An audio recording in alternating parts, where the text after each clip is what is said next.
Ce dispositif n'a absolument pas été respecté, comme vous l'avez fort justement souligné, par des individus qui, dès 8 h du matin, ont essayé de forcer un barrage, c'est-à-dire de passer en force sur un barrage, ce qui a entraîné bien évidemment immédiatement une réplique proportionnée des forces de l'ordre pour les disperser. Et puis là, ce que nous voyons actuellement, ce ne sont pas des gilets jaunes en réalité. Le gilet jaune, c'est une tenue de camouflage, ce sont des casseurs. Ce sont des individus qui sont venus pour s'en prendre aux forces de l'ordre. Ils le font de manière extrêmement violente.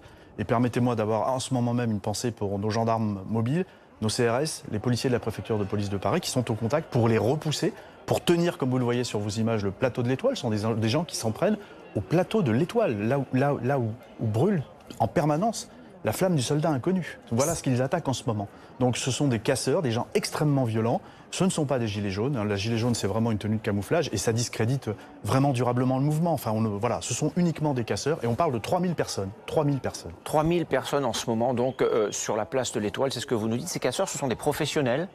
Ce sont